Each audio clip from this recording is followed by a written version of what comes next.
¿Qué tal, Presidenta? Muy buenos días. Enrique Muñiz, de Capital 21. Pues primero preguntarle sobre el tema. Perfecto. Preguntarle sobre el tema, Presidenta, sobre el hospital, si ya tiene contemplado en qué estado se podría replicar, si ya hay algún avance en cuanto a con los gobernadores, con la gente del IMSS Bienestar para replicar esto en algunos estados, como bien lo decía. Y aquí en el caso de La Pastora, ¿cuántas mujeres se piensa impactar, digamos, para la atención anual, mensual? Contestar?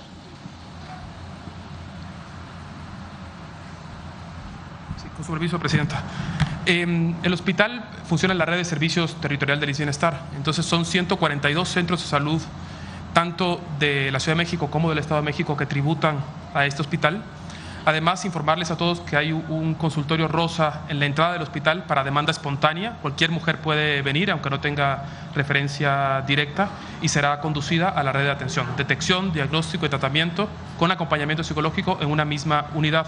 Este modelo, que internacionalmente se conoce como modelo de acto único, nosotros le llamamos que es un modelo integral.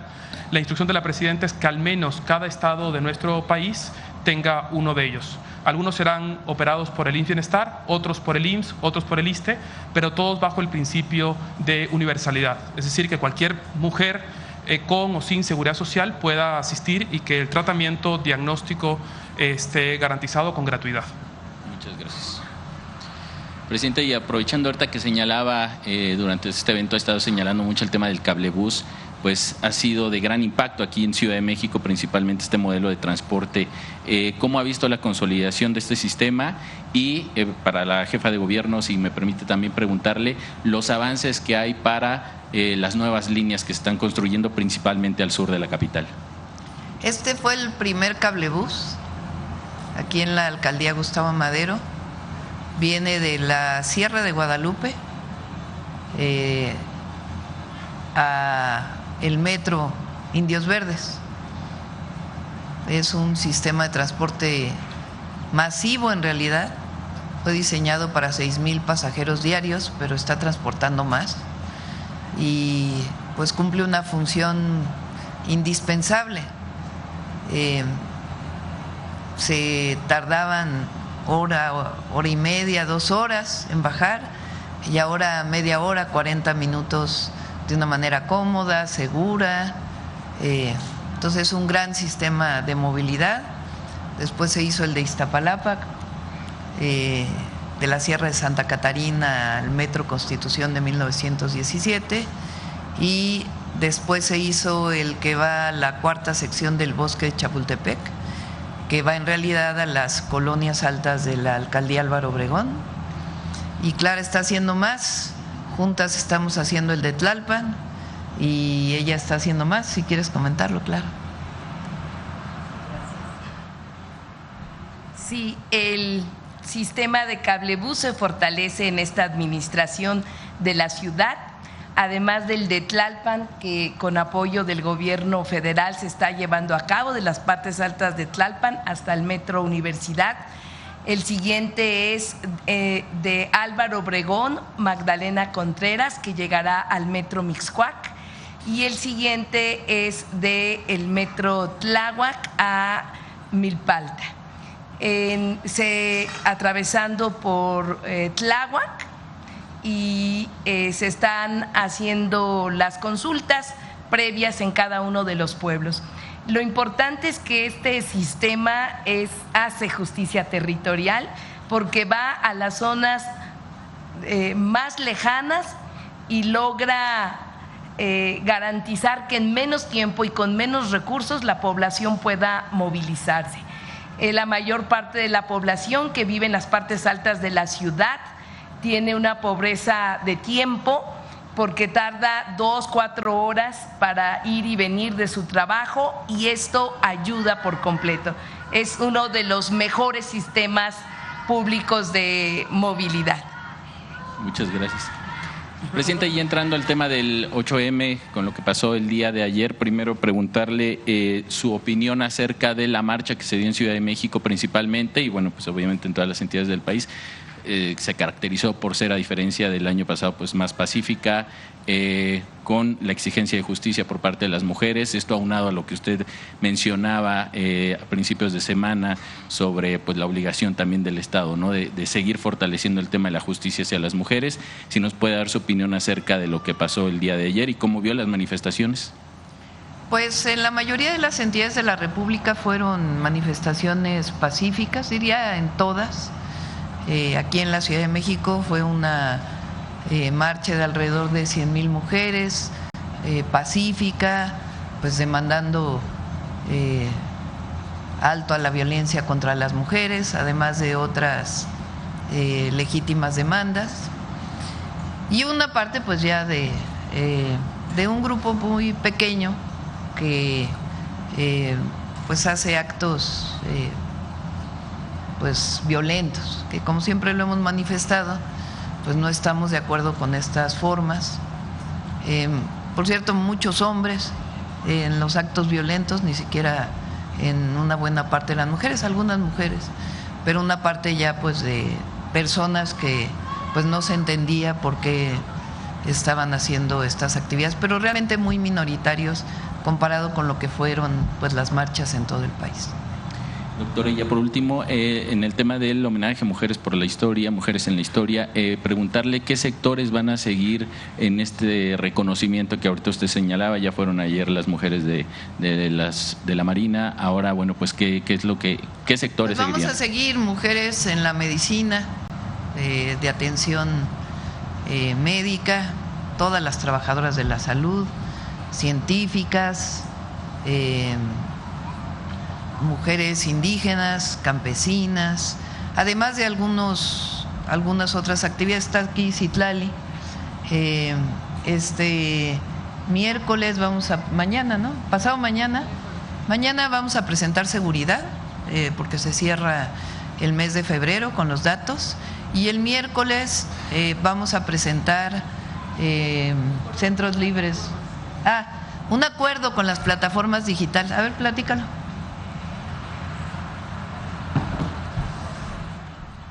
Gracias, buen día. Sí, como lo habíamos ya platicado, vamos a presentar un acuerdo que hemos trabajado con plataformas digitales para presentar, digamos, varias acciones que combatan la violencia digital.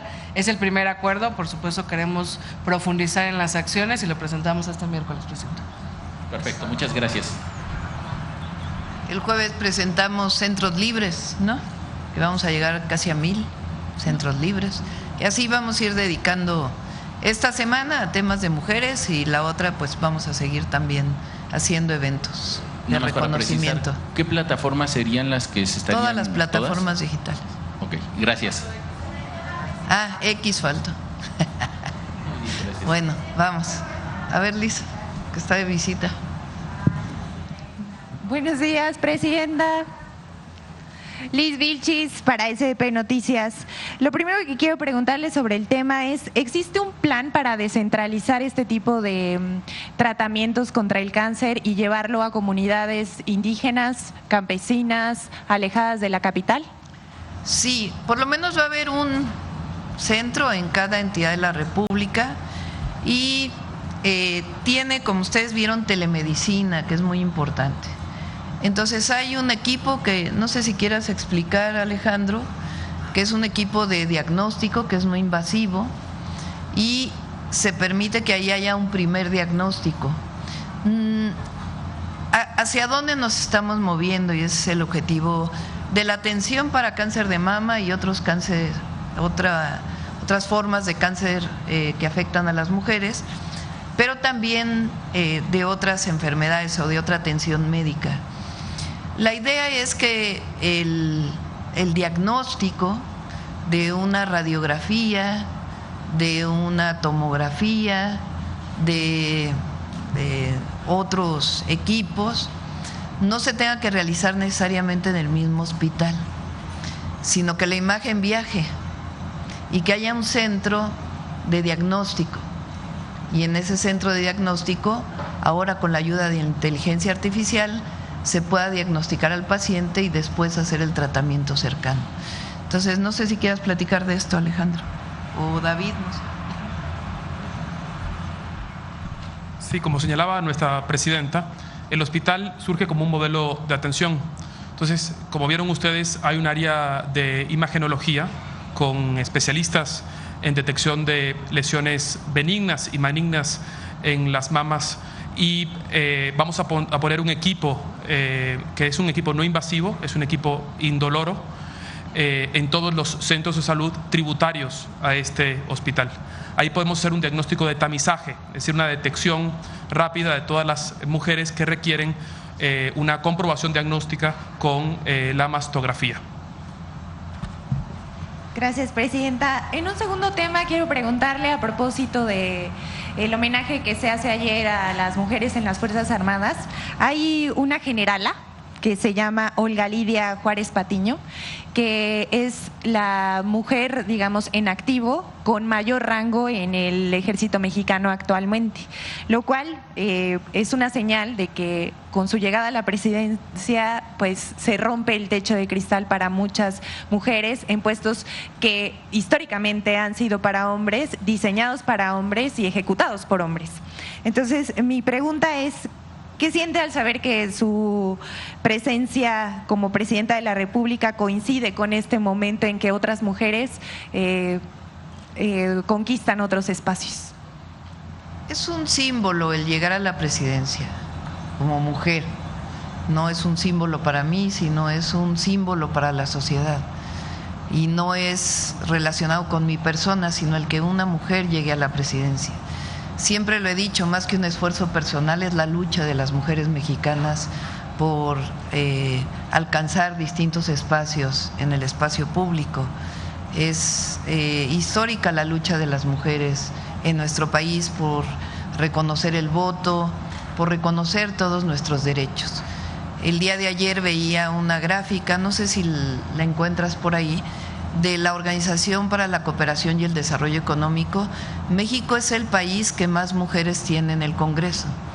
Es el primer lugar de todos los países de la OCDE que legislaron que 50% deben ser mujeres. El promedio es 34%.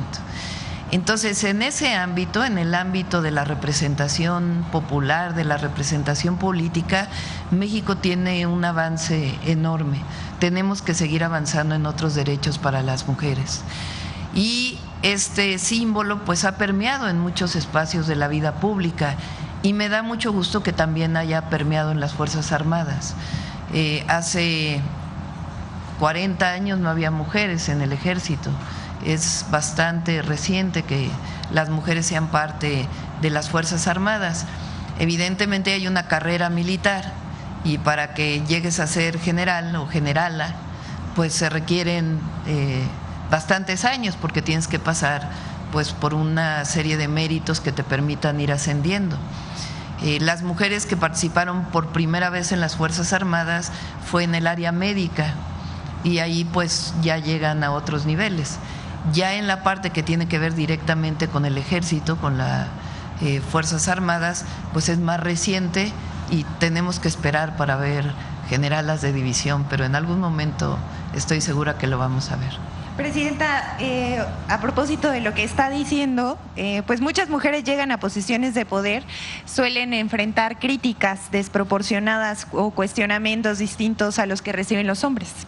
Usted ha sido, digamos, víctima de esto. ¿Se opina sobre su carácter, su forma de gobernar, cómo lucen, o incluso sobre los espacios que deberían o no estar?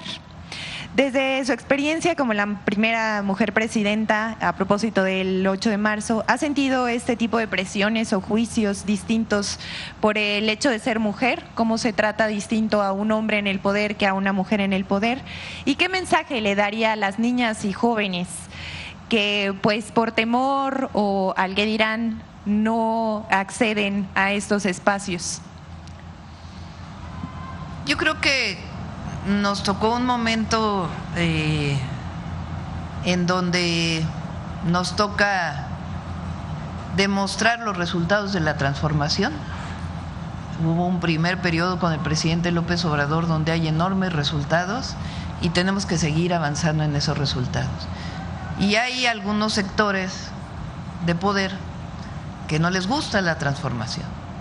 Entonces tenemos un reto que es seguir demostrando los resultados de la transformación y que es el camino para México, que no hay camino distinto más que el camino de la cuarta transformación en este momento en nuestro país. Y al mismo tiempo me toca el propósito de demostrar que una mujer, la primera mujer presidenta, pues puede lograr los resultados.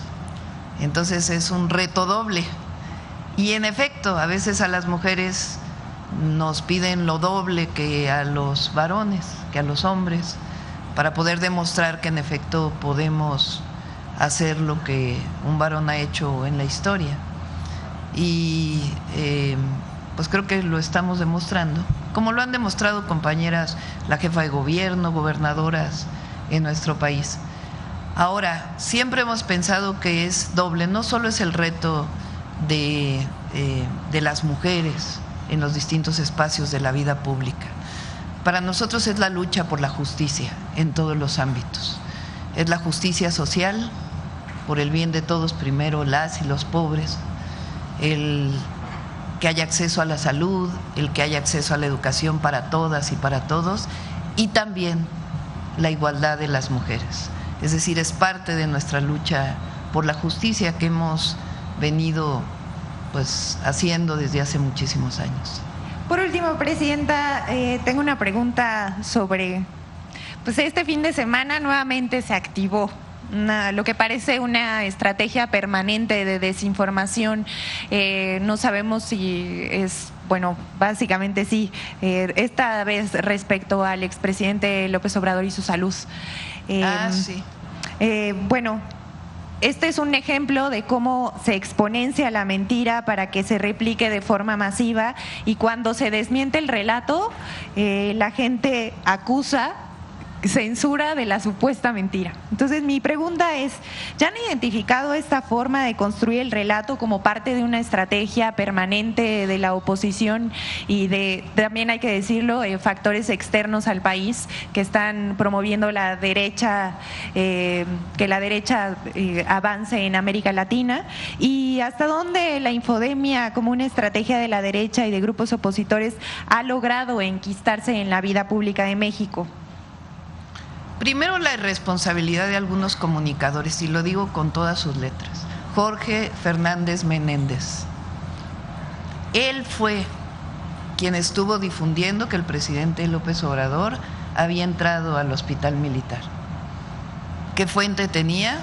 Ninguna, porque era falso. ¿Cómo es posible que alguien que se dice periodista, a alguien que se dice que está comprometido con la verdad, puede difundir una noticia de este tipo? Porque una cosa es una cuenta falsa manejada por alguien que está en contra, que también está mal, pero otra cosa es un periodista que acaba de publicar un libro, que se dice periodista y que difunde una noticia absolutamente falsa. Es irresponsable, por lo menos es irresponsable. Y lo segundo, pues es, sí, es parte de una campaña. Fíjense, el domingo que ocurrió en Jalisco, la detención de este personaje de la delincuencia organizada y su posterior fallecimiento, internacionalmente lo que se dio a conocer fueron noticias falsas. No lo decían embajadores que les preguntaban qué está pasando en México, que claro que hubo problemas ese domingo, y hubo periodistas también con nombre y apellido que fueron los que estuvieron difundiendo las imágenes de un avión quemándose. Periodistas mexicanos o periodistas mexicanas, cuando no tenía ninguna fuente. ¿Qué objetivo tiene? ¿Qué objetivo tiene difundir una imagen falsa? Pues dañar al país. porque no es dañar a la presidenta, es dañar al país, afectar a México. Entonces sí son campañas, pero afortunadamente México ha avanzado muchísimo. Su pueblo, el pueblo de México es un pueblo muy consciente. El otro día le preguntaba a los niños de la preparatoria en Chimalhuacán, les pregunté, no sé si era en Chimalhuacán o dónde les pregunté, ¿cuánto tiempo pasan en las redes sociales? Y decían 2 horas, 3 horas, 4 horas, hubo quien dijo 10 horas, no sé si era para de broma o era parte de lo que ocurría. Y les dije, les quiero decir algo, lo que viene en las redes sociales no necesariamente es cierto. Y todos, ay, así como, ay, la presidenta, qué gran verdad nos está diciendo, ¿no? O sea, ellos saben pues que tienen 15 años, ¿no? Pero de todas maneras es muy importante que sepamos cuando vemos las redes sociales que hay muchísima información falsa, fake news, y no es solo algo que se use en México, es algo a nivel internacional. Ahora que hice la propuesta de reforma electoral, en uno de los artículos de propaganda electoral durante las elecciones, ponemos ahí de que si se usan imágenes con inteligencia artificial, diga suficientemente en un lugar que se vea muy visible que en efecto es inteligencia artificial, y que si no, pues la propia plataforma pueda bajar a petición del INE o a petición de alguien que está solicitándolo. Dicen que eso es censura. Pues no tiene nada que ver con la censura, es sencillamente, se puede publicar, pero que diga pues que es el uso de inteligencia artificial, ¿no? Para que la gente pueda conocer de mejor manera pues que no son imágenes reales, ¿no? Muchas gracias, presidenta. Gracias. Adelante. Buen día, presidenta. Manuel Pedrero, de los Reporteros ¿tú MX. preguntaste? ¿Hace cuánto preguntaste? En el mes.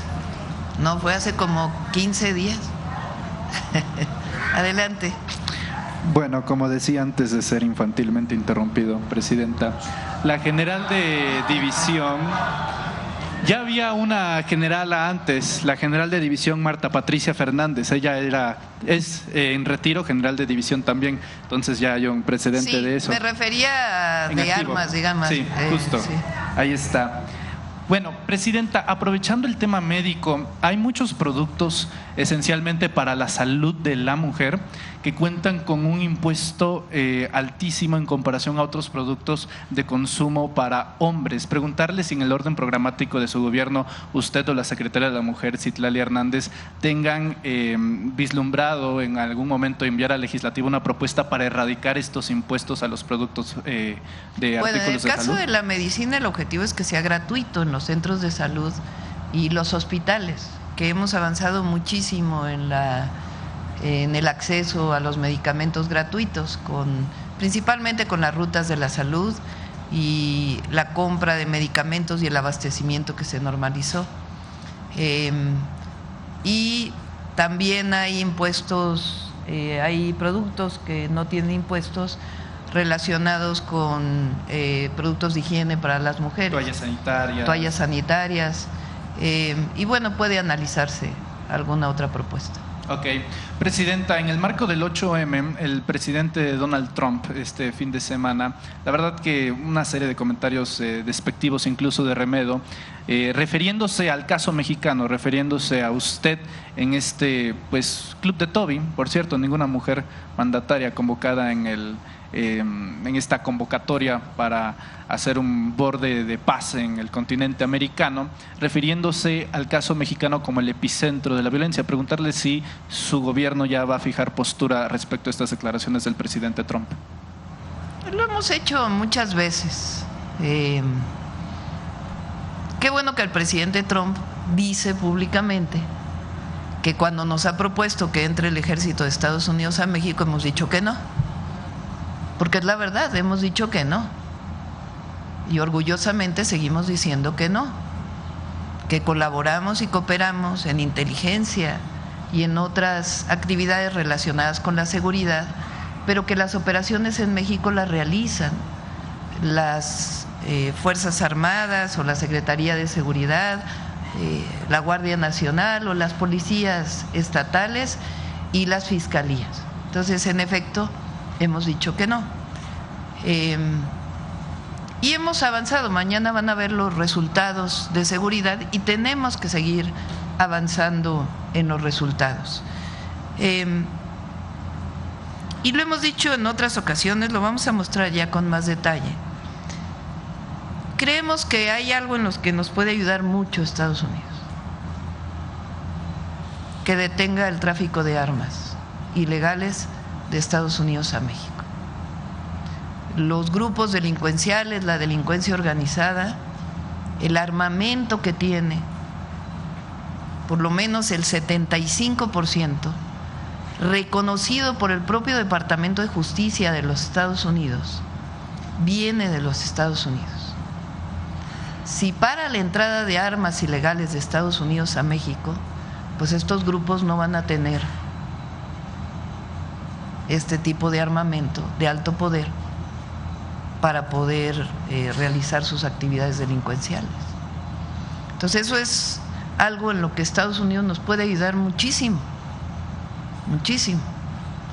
Y la otra que hemos mencionado en otras ocasiones, muy importante, es la disminución del consumo de drogas en los Estados Unidos.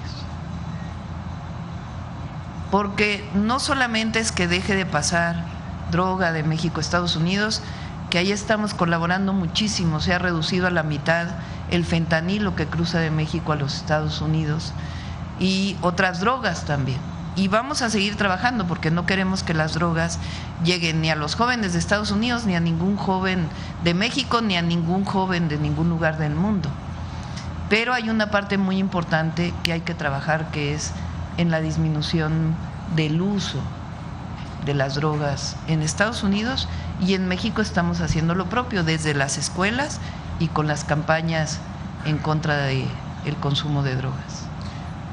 Ahora que menciona el tema de las drogas, no sé si usted se haya enterado de esta nota de CBS en donde pues se acaba de decomisar, es uno de los decomisos más grandes de la historia de los Estados Unidos en materia de metanfetaminas. Los laboratorios que tanto aludían, por cierto, medios extranjeros en existencia en México, pero que también se producen de forma masiva en los Estados Unidos. Fue reciente también este fin de semana, no sé si le merezca alguna opinión al respecto, Presidenta, pues la fabricación en Estados Unidos. Que es de las series más vistas en Estados Unidos, ¿no?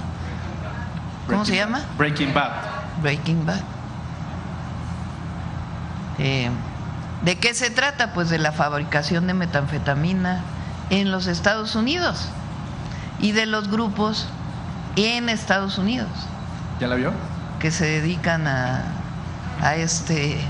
la producción de metanfetaminas. Entonces, sí hay producción de droga también en los Estados Unidos, tanto pues que hasta series de televisión se hacen. Ahora, con lo que sucede en Medio Oriente, Presidenta, el barril del petróleo ha estado subiendo y bajando de manera bastante volátil, y la moneda nacional estaba a punto de brincar de nuevo a los 18, ya se quedó en 17.70. Preguntarle pues qué postura va a tomar México en materia energética con los nuevos precios del barril de petróleo, que pues eso favorece a México, pero también pega un poco en la moneda nacional. ¿Cuál va a ser la estrategia al respecto, Presidenta? Tengo reunión con Secretaría de Hacienda terminando la mañanera.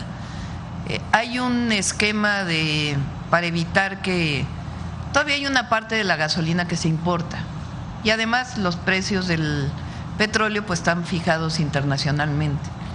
Entonces, si aumenta el precio de la gasolina, la producción de gasolina o la importación, hay un mecanismo a través de la disminución del IEPS para que no aumente la gasolina en nuestro país.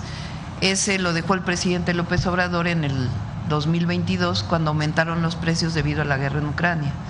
Entonces, si es necesario, vamos a ocupar este mecanismo. De hecho, esta semana firmamos de nuevo con los gasolineros que la gasolina no suba de 24 pesos, que es lo que hicimos el año pasado, y la gasolina magna que no suba el litro de los 24 pesos, lo que significaría que está disminuyendo porque no está considerada la inflación.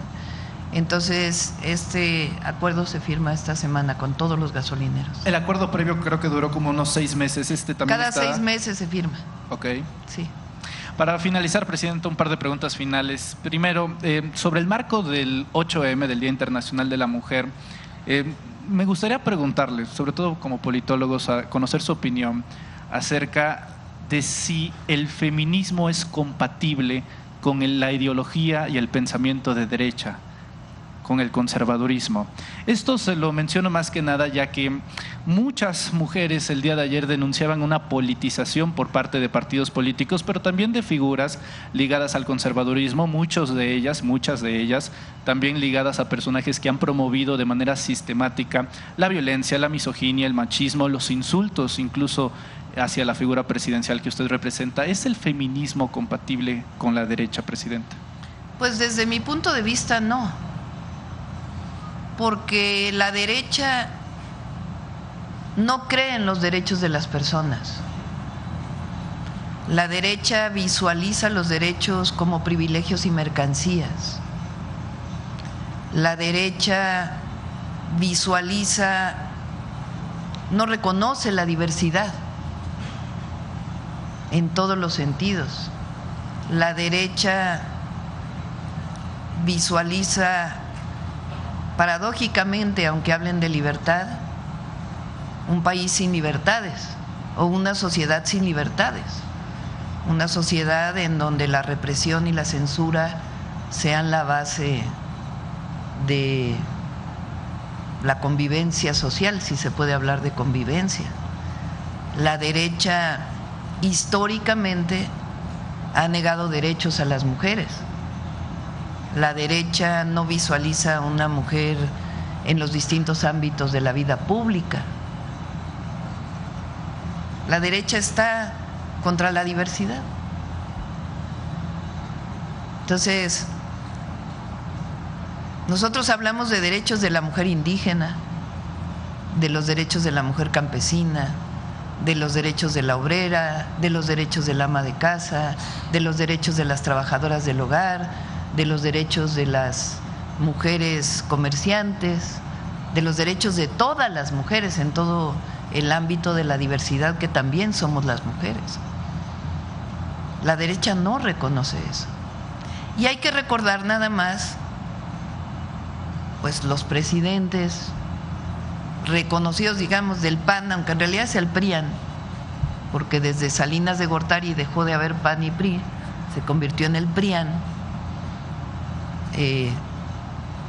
Pero los presidentes del PAN, que digamos representarían el ala más conservadora del PRIAN, pues Fox, por ejemplo, habló de lavadora de 2 patas a las mujeres. Fernández de Ceballos, ayer estaba viendo el viejerío, que hablaba de los derechos de las mujeres, cuando a las mujeres cuando protestábamos decía el viejerío.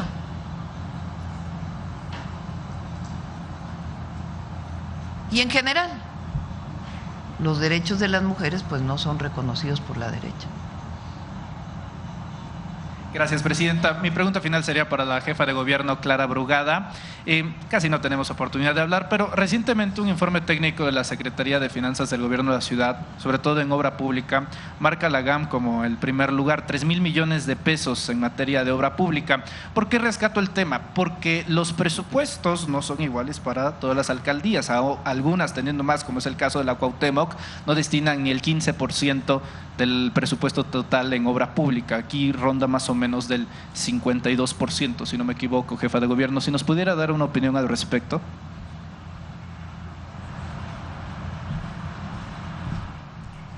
Bueno, en la Ciudad de México, afortunadamente, estamos invirtiendo 55% más en obra pública de 2024 a la fecha, es decir, de 2 años. Y esto tiene que ver a nivel de la ciudad con un fideicomiso cuando se aumentó el impuesto de nómina. Y esos recursos se destinaron a infraestructura, a movilidad y al agua. Y de esa manera la ciudad ha venido invirtiendo en mucha obra pública. En las alcaldías, por supuesto que siempre ha habido la convocatoria a que se invierta en obra pública más que en cualquier otro tema. Algunas lo han logrado, otras no, pero siempre, por ejemplo, en el último aumento que dimos a las alcaldías, prácticamente está etiquetado a la inversión pública, al bacheo, a la repavimentación, a la sustitución de agua y drenaje. Así que en esta ciudad, desde el gobierno de la ciudad, estamos invirtiendo en mucha obra pública y eso se va viendo cada día. En la repavimentación se está invirtiendo 2.500 millones de pesos en sustituir red primaria, el 25% de toda la red primaria de la ciudad la estamos cambiando, así como en las grandes obras que tienen que ver también con la movilidad y transformación del espacio público, en fin, en muchas áreas muy importantes para la ciudad, y hacer la convocatoria a las alcaldías, que lo más importante y lo que la gente espera es que haya obra pública, repavimentación, transformación del espacio público, iluminación, y eso es lo que esperamos. Gracias, jefa de gobierno. Gracias, presidenta. Vamos de este lado. A ver, de este lado. A ver, la compañera. Hola, buen día, presidenta, jefa de gobierno y todos los presentes.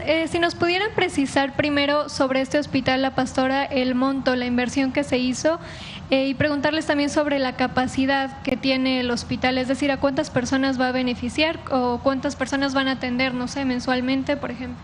Alejandro. Bueno, recuerden que este hospital es un hospital que se rescató. Aquí era la unidad de COVID temporal, La Pastora. La inversión, para que vean ustedes lo que hay el día de hoy, fue de 221 millones de pesos, distribuidos en 108 millones de pesos de inversión de obra y 113 millones de pesos en equipamiento, con todo lo que mostramos el día de hoy. Y es un hospital que va a atender a toda la red metropolitana, y la demanda de servicios es en torno a 500,000 mujeres al año. Muy bien, bueno, preguntarles, aprovechando también que está la jefa de gobierno, me gustaría conocer su postura respecto a la despenalización del aborto en la Ciudad de México, que quedó pendiente esta parte en el Congreso de la Ciudad desde hace prácticamente ya más de un año. Preguntarles pues a ambas si me pudieran comentar alguna opinión al respecto, por favor. Pendiente, la despenalización del aborto en la Ciudad de México existe desde el periodo de Marcelo Ebrard. Estamos hablando sí, del 2007, 2008, ¿no? 2008. O sea, es sacarla del Código Penal, más bien, que es lo que buscan pues activistas. ¿Quieres comentar? Sí, es sacarla del Código Penal. Es un tema que ha estado en el Congreso de la Ciudad, y la comisión que atiende este tema está en procesos de consulta y vamos a esperar, ¿sí? Es, creo yo, que una definición importante y que se está discutiendo. Mientras esté en el Congreso de la Ciudad estaremos al pendiente. Y bueno, preguntarle, presidenta, sobre la reforma electoral que quedó pendiente en la Cámara de Diputados, preguntarle pues si ya hay consenso con las bancadas de los diferentes partidos, y bueno, pues qué opinión tiene de esta parte que todavía está por votarse. Pues vamos a esperar a ver cómo se da la discusión en el Congreso, y pues vamos a esperar. A ver, ponte otra vez la encuesta. Fue viernes, el lunes vamos a recordarla.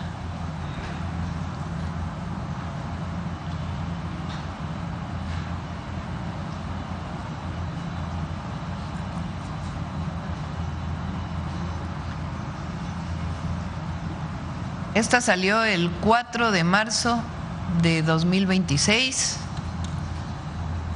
En días recientes, la presidenta de México, Claudia Sheinbaum, anunció una propuesta de reforma electoral. Por favor, dígame qué tan de acuerdo o en desacuerdo está usted con los siguientes temas considerados en dicha propuesta. Reforzar la supervisión del dinero que se usa en las campañas. 87% de acuerdo, muy de acuerdo. Reducir los sueldos y los bonos de los altos funcionarios del INE. 85% de acuerdo, muy de acuerdo. Modificar las diputaciones y senadurías plurinominales para que todos los cargos se elijan directamente por el voto ciudadano. 83% de acuerdo, muy de acuerdo. Reducir el dinero público que reciben los partidos políticos y las autoridades electorales. 82% de acuerdo, muy de acuerdo. Eliminar la reelección en todos los cargos de elección popular, 81% de acuerdo, muy de acuerdo. Prohibir el nepotismo, es decir, que familiares ocupen cargos que deja un funcionario electo, 80% de acuerdo, muy de acuerdo. Digo, por aquellos que decían que cómo fue que yo supe que eso era lo que quería la gente. Pues porque ya lo habíamos medido hacía tiempo y además pues es lo que nos piden. Regular el uso de inteligencia artificial y prohibir cuentas falsas o bots en campañas electorales, 83% de acuerdo, muy de acuerdo. Reducir el número de regidurías en ayuntamientos y alcaldías, esa ya no la enviamos en esta reforma, 82% de acuerdo, muy de acuerdo. Reducir el tiempo que partidos y candidatos pueden usar en radio y televisión durante las campañas, fíjense, 82% de acuerdo, muy de acuerdo. Facilitar el voto de los mexicanos que viven en el extranjero, 81% de acuerdo, muy de acuerdo. Y bueno, el que ya es menos, permitir el uso del voto electrónico en consultas populares, 65%, eliminar el PREP, 63%. Esta. ¿Ya? Vamos de este lado. A ver. La compañera. Gracias, presidenta. Buenos días. Shaila Rosagel, corresponsal de Grupo Gili, El Imparcial de Sonora, La Crónica de Mexicali y Frontera de Tijuana. Presidenta, nada más sobre el tema de las declaraciones del presidente de Estados Unidos, Donald Trump, preguntarle, ¿qué podría detener a Trump de no invadir a México con tropas cuando se expresa de esa forma del país? Hay un entendimiento con ellos que ha dado resultados. Entonces, en las reuniones que hay con el Departamento de Estado, con el Comando Norte y la Defensa, hay acuerdo en el trabajo que estamos haciendo. Entonces vamos a seguir colaborando en ese marco, con nuestros 4 principios. Principal, pues el respeto a nuestra soberanía y nuestro territorio. Y ahí donde hay colaboración en inteligencia y otros temas, normalmente es a petición del Gobierno de México. Muchas gracias, presidenta. Preguntarle también sobre el avance de las gestiones precisamente de México con el gobierno de Estados Unidos para la reapertura de la frontera al ganado. Van 8 meses desde el último cierre, que fue en julio del año pasado. Preguntarle cómo van estas gestiones, para cuándo se vislumbra la reapertura y cómo va la entrega de apoyos a los ganaderos afectados por este cierre debido a la plaga del gusano barrenador. Bueno, hay que decir que hay una parte importante, ya que venga Sader a poderlo exponer. Los ganaderos, aún con la situación difícil, encontraron mercado a nivel nacional para el ganado. Entonces, pues eso es muy bueno, ¿no? Porque aún con la frontera cerrada, de todas maneras, pudieron tener el mercado y además aumentaron los precios. Entonces, aún con las dificultades, tuvieron pues la posibilidad de seguir teniendo el negocio relacionado con la producción de carne. Por otro lado, está por terminarse ya la fábrica de moscas. Yo creo que en 2 meses se termina, está en Chiapas, también lo vamos a presentar. Y también se hizo un trabajo en donde nos está ayudando el equipo de Sembrando Vida para hacer trampas, no solamente la liberación de moscas que permiten que ya no haya fertilidad y entonces elimine la larva, sino trampas que no son muy complejas, que permiten que caigan ahí las moscas y con esto pues disminuir el número de este insecto que tiene la afectación del gusano barrenador. Entonces se sigue atendiendo y seguimos trabajando. Trabajamos con el estado de Sonora, con Durango y con Coahuila para el desarrollo de centros de producción integral de carne que pueda ser exportada. En el caso de Sonora van muy avanzados, en las otras 2 entidades no tan avanzadas, y ahora estamos hablando también con el gobierno de Tamaulipas, que está interesado en desarrollarlo. Presidenta, comenta usted que en unos 2 meses más se inauguraría esta planta de mosca. Entonces, después de estos 2 meses, ¿se podría ver la reapertura? Pues vamos a ver la apertura. En eso seguimos trabajando con el gobierno de Estados Unidos. Depende de ellos, no depende de nosotros. Nosotros seguimos trabajando para el control del gusano barrenador. Y afortunadamente, repito, pues se han encontrado otras opciones para los ganaderos, particularmente del norte del país. Pero fue, digamos, el gobierno de Estados Unidos pidió esta planta, ¿no?, de mosca. Sí, de hecho están dando recursos para que se haga. Ahora pues depende de ellos el abrir la frontera. Gracias, presidenta. Ya por último, presidenta, sobre Baja California, preguntarle, bueno, Baja California depende mucho del sector industrial, sobre todo del de exportación. Tiene mucho tiempo ya que Baja California enfrenta un déficit en la cuestión de energía, sobre todo en verano, ¿no?, al no estar interconectado al sistema nacional, y también pues se le suma esta crisis de agua. Preguntarle si esto podría poner en riesgo la llegada de nuevas inversiones y la permanencia de empresas que ya operan aquí en esta entidad, y qué proyectos de infraestructura hídrica y energética tiene el gobierno federal en el estado para fortalecer el crecimiento de Baja California. Sería todo, presidenta.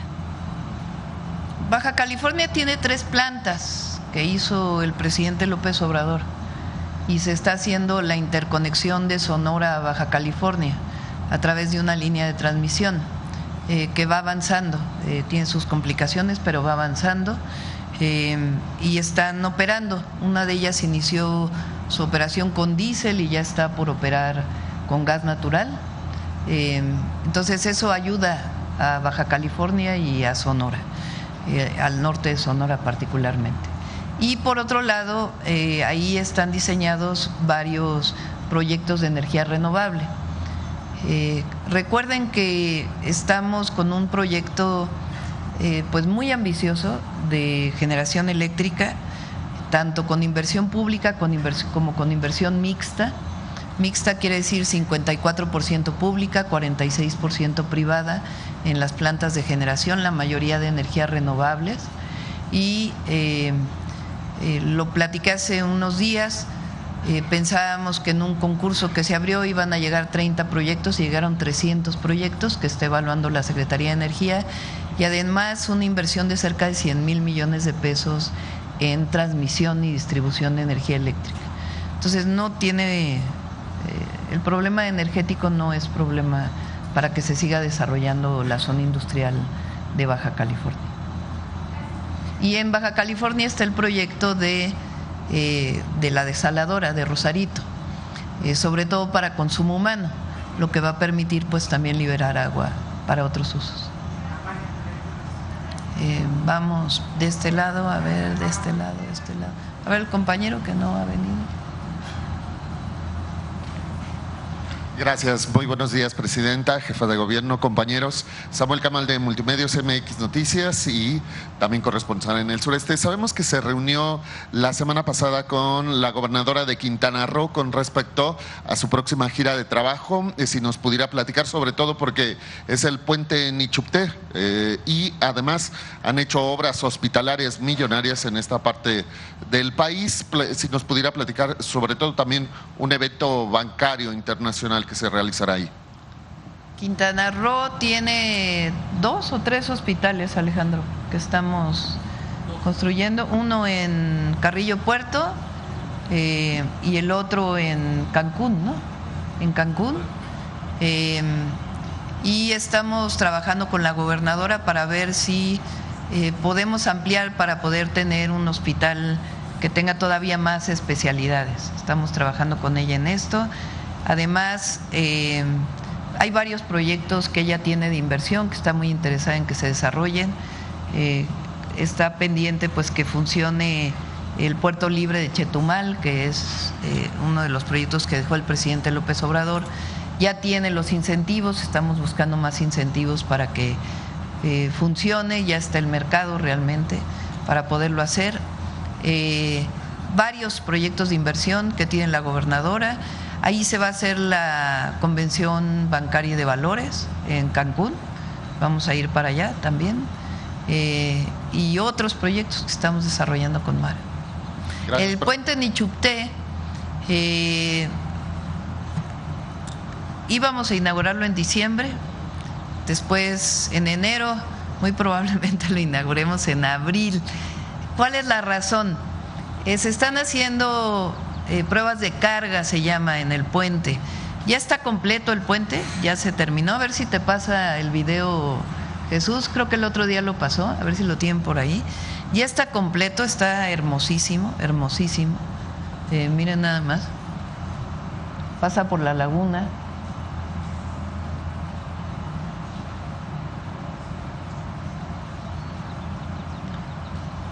Pero justamente porque está en esta zona, están haciendo pruebas de carga para garantizar que sea completamente seguro el puente. Entonces estamos en ese proceso, no las han terminado y quieren terminarlas, además pues de los últimos detalles del propio puente. Entonces se está garantizando la seguridad del puente y por eso estamos así. Es algo que se hace normalmente, no es algo particular en este caso, pero por estar en la laguna pues es sumamente importante que se hagan todas las pruebas de carga. Muchas gracias, presidenta. Y en una segunda pregunta con respecto a este tema y sobre todo porque Quintana Roo es un hub de conectividad para lo del Mundial, sobre todo se conecta con las ciudades donde va a ser sede mundialistas. Y en materia de la guerra, lo que comentaban algunos de los sectores empresariales de Quintana Roo que estaban preocupados por la llegada del turismo ante las afectaciones de la guerra. ¿Han también ustedes planificado alguna estrategia en caso de que se vea la afectado? Guerra en Irán, dices. Sí, exacto. Pues no se han cancelado habitaciones. Hubo un malentendido ahí por cómo se publicó por algunos medios de que había habido una cancelación de la FIFA después del evento que ocurrió en Jalisco, pero en realidad es algo que ocurre normalmente. La FIFA reserva, digamos, 2,000 habitaciones y antes del Mundial decide, pues no vamos a usar 1,000, vamos a usar 1,500 y entonces 500 las libera. No hay algo en particular y además es el 1% de las ocupaciones de los hoteles de la Ciudad de México. Entonces hay lleno total, igual que en el caso de Guadalajara y de Monterrey, y en Cancún pues igual. Además Cancún pues justo es el periodo en que vienen muchos jóvenes de Estados Unidos, los Spring Breakers que le llaman, y está lleno en este momento la Riviera Maya de jóvenes de Estados Unidos que vienen a México. Y finalmente, si me permite preguntarle a la jefa de gobierno en relación a esta planificación, sobre todo porque son obras magnas que no son solamente para el Mundial, sino van a trascender en las administraciones luego de la reunión de gabinete que tuvieron en materia del Mundial la semana pasada. ¿Cómo van y hasta dónde llegaría la magnitud de las mismas?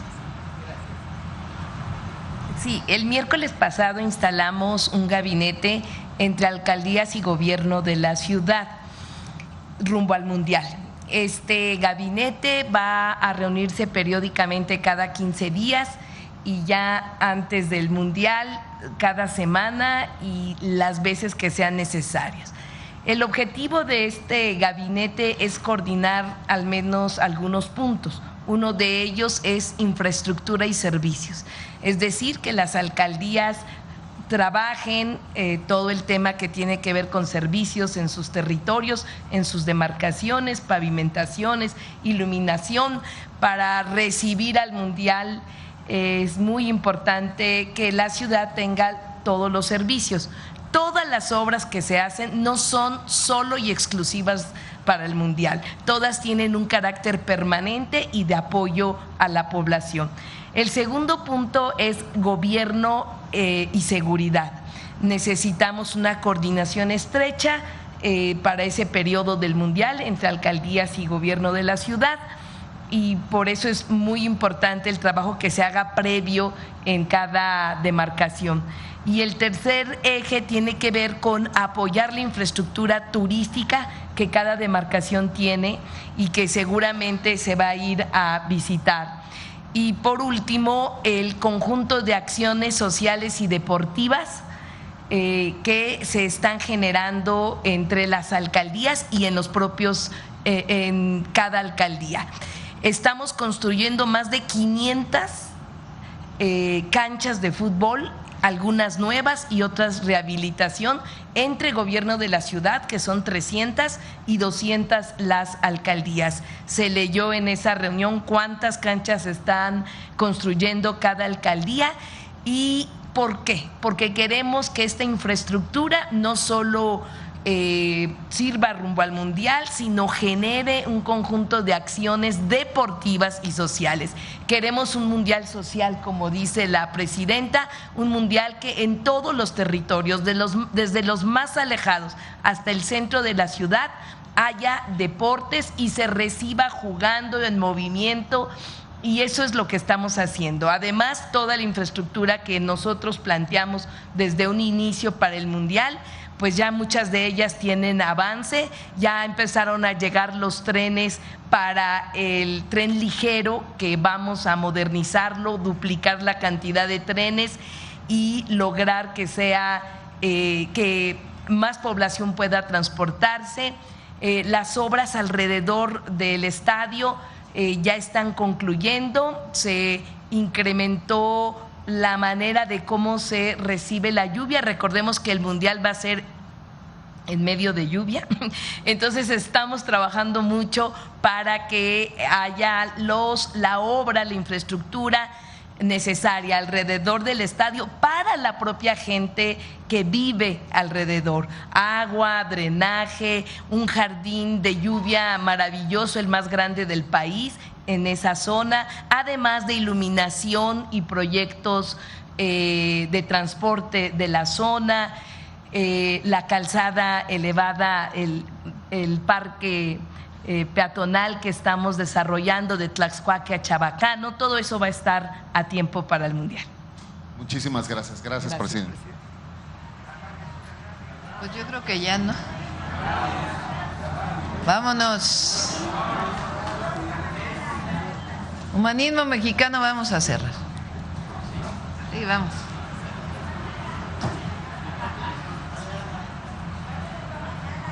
Para mañana.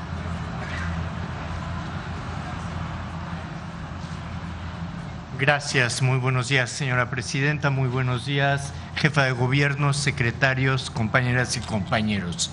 Hay amistades que surgen al calor de la fraternidad y no cabe duda que México y Cuba tenemos una larguísima historia de amistad profunda que lleva más de 500 años, que prácticamente tiene momentos históricos fundamentales y algunos poco conocidos. La cápsula que el día de hoy vamos a presentar es precisamente sobre muchos de esos momentos. Pocos sabían, por ejemplo, que el general Pedro Ampudia, cubano, fue uno de los grandes libertadores y forjadores de la República Mexicana. Pero algo que hemos descubierto es que Benito Juárez emitió por instrucciones de el soberano, es decir, el Congreso, un decreto reconociendo la lucha de independencia de Cuba en 1868. Veamos la cápsula que hemos preparado para ello. Hay hermandades entre pueblos que surcan los mares y animan vientos libertarios. México y Cuba son un vivo ejemplo de ello. Durante el siglo XIX, romper el yugo colonial de España y acabar con la esclavitud fue un anhelo compartido. Muchos liberales cubanos, como Pedro Ampudia, se unieron a las filas insurgentes mexicanas para luchar por la independencia nacional. Asimismo, México y Cuba se identificaron por una generosa política de asilo y apoyo a los refugiados de ambas naciones.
México es el único país que nunca ha roto relaciones con Cuba y ha mantenido su apoyo firme, condenando el aislamiento político y económico que es violatorio a las leyes internacionales.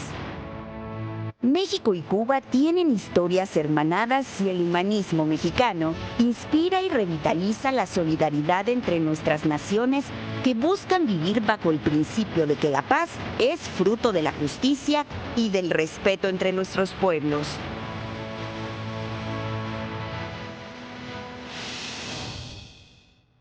Gracias.